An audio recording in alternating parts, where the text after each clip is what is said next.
Today's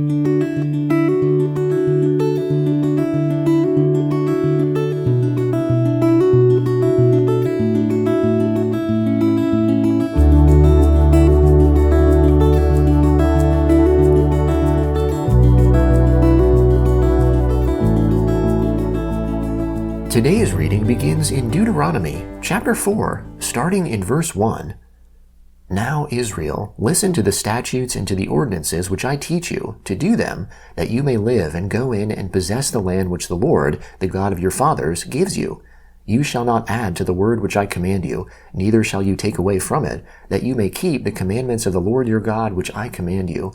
Your eyes have seen what the Lord did because of Baal Peor, for the Lord your God has destroyed all the men who followed Baal Peor from amongst you. But you who were faithful to the Lord your God are all alive today. Behold, I have taught you statutes and ordinances, even as the Lord my God commanded me, so that you should do so in the middle of the land where you go in to possess it. Keep therefore and do them, for this is your wisdom and your understanding in the sight of the peoples who shall hear all these statutes, and say, Surely this great nation is a wise and understanding people. For what great nation is there that has a God so near to them as the Lord our God is, whenever we call on him? What great nation is there that has statutes and ordinances so righteous as all this law, which I set before you today? Only be careful and keep your soul diligently, lest you forget the things which your eyes saw, and lest they depart from your heart all the days of your life. But make them known to your children and your children's children, the day that you stood before the Lord your God in Horeb, when the Lord said to me, Assemble the people to me, and I will make them hear my words, that they may learn to fear me all the days that they live on the earth, and that they may teach their children. You came near and stood under the mountain. The mountain burned with fire to the heart of the sky, with darkness, cloud, and thick darkness. The Lord spoke to you out of the middle of the fire. You heard the voice of words, but you saw no form. You only heard a voice. He declared to you his covenant, which he commanded you to perform, even the 10 Commandments. He wrote them on 2 stone tablets. The Lord commanded me at that time to teach you statutes and ordinances, that you might do them in the land where you go over to possess it.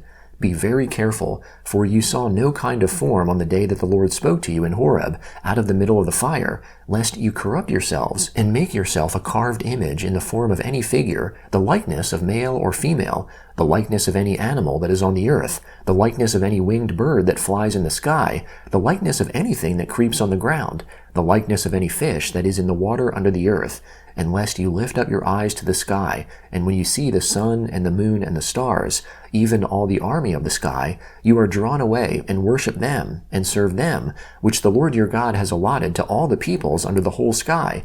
But the Lord has taken you and brought you out of the iron furnace, out of Egypt, to be to him a people of inheritance, as it is today.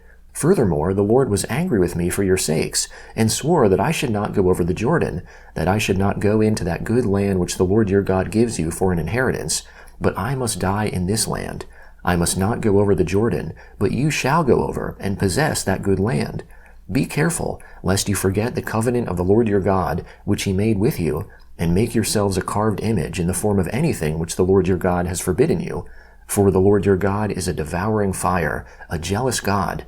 When you father children and children's children, and you have been long in the land, and then corrupt yourselves, and make a carved image in the form of anything, and do that which is evil in the Lord your God's sight, to provoke him to anger, I call heaven and earth to witness against you today, that you will soon utterly perish from off the land which you go over the Jordan to possess it.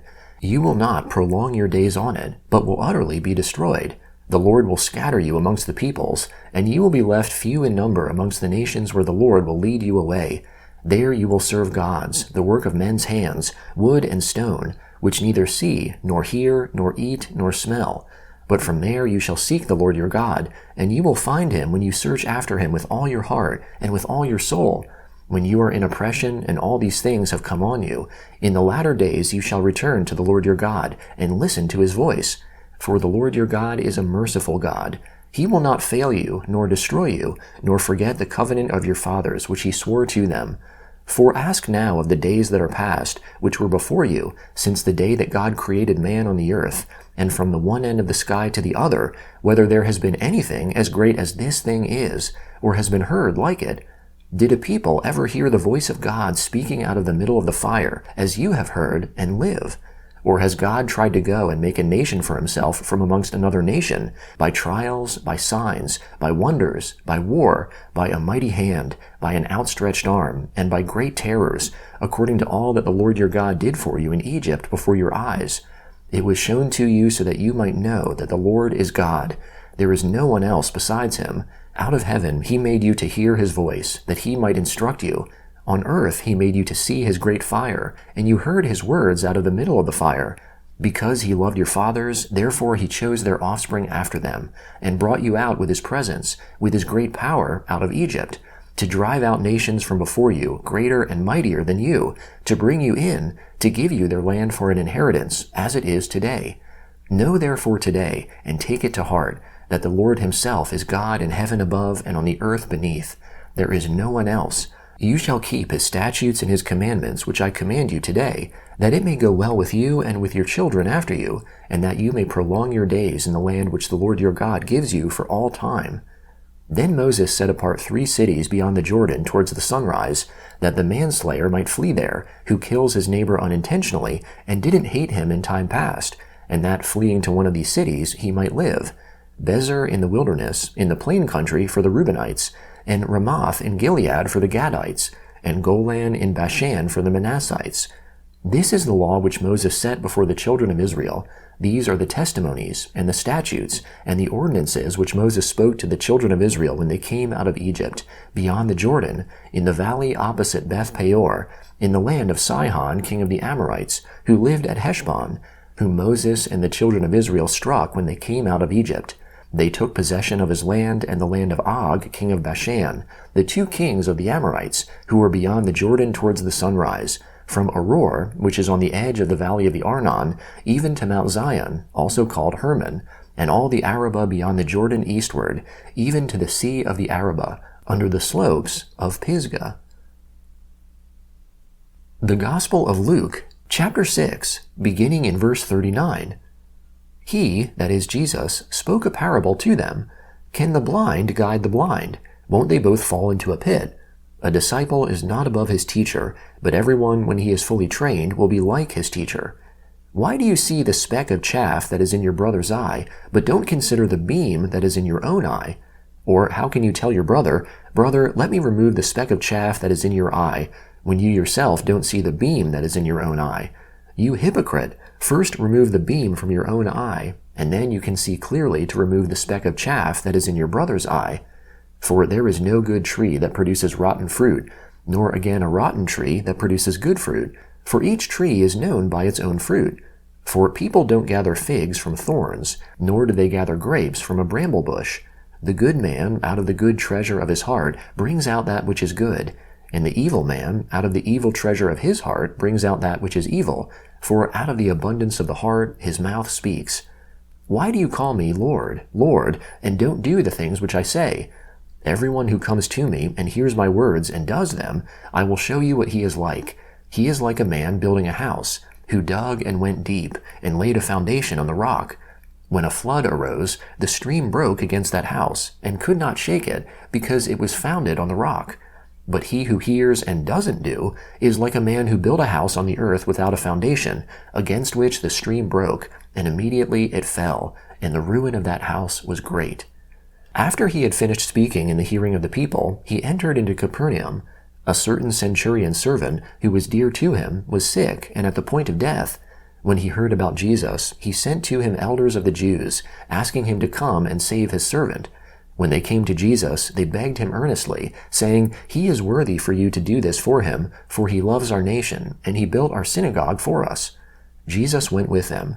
When he was now not far from the house, the centurion sent friends to him, saying to him, Lord, don't trouble yourself, for I am not worthy for you to come under my roof. Therefore I didn't even think myself worthy to come to you, but say the word, and my servant will be healed. For I also am a man placed under authority, having under myself soldiers. I tell this one, Go, and he goes, and to another, Come, and he comes, and to my servant, Do this, and he does it. When Jesus heard these things, he marveled at him, and turned and said to the multitude who followed him, I tell you, I have not found such great faith, no, not in Israel. Those who were sent, returning to the house, found that the servant who had been sick was well. Psalm 68, beginning in verse 1. Let God arise, let his enemies be scattered. Let them who hate him also flee before him. As smoke is driven away, so drive them away. As wax melts before the fire, so let the wicked perish at the presence of God. But let the righteous be glad, let them rejoice before God. Yes, let them rejoice with gladness. Sing to God, sing praises to his name. Extol him who rides on the clouds. To the Lord, his name, rejoice before him. A father of the fatherless and a defender of the widows is God in his holy habitation. God sets the lonely in families. He brings out the prisoners with singing, but the rebellious dwell in a sun-scorched land. God, when you went out before your people, when you marched through the wilderness, the earth trembled. The sky also poured down rain at the presence of the God of Sinai, at the presence of God, the God of Israel. You, God, sent a plentiful rain. You confirmed your inheritance when it was weary. Your congregation lived therein. You, God, prepared your goodness for the poor. The Lord announced the word. The ones who proclaim it are a great company. Kings of armies flee. They flee. She who waits at home divides the plunder, while you sleep amongst the campfires. The wings of a dove, sheathed with silver, her feathers with shining gold. When the Almighty scatters kings in her, it snowed on Zalman. The mountains of Bashan are majestic mountains. The mountains of Bashan are rugged. Why do you look in envy, you rugged mountains, at the mountain where God chooses to reign? Yes, the Lord will dwell there forever. The chariots of God are tens of thousands and thousands of thousands. The Lord is amongst them, from Sinai into the sanctuary. You have ascended on high. You have led away captives. You have received gifts amongst people, yes, amongst the rebellious also, that the Lord God might dwell there. Proverbs chapter 11, verse 28. He who trusts in his riches will fall, but the righteous shall flourish as the green leaf.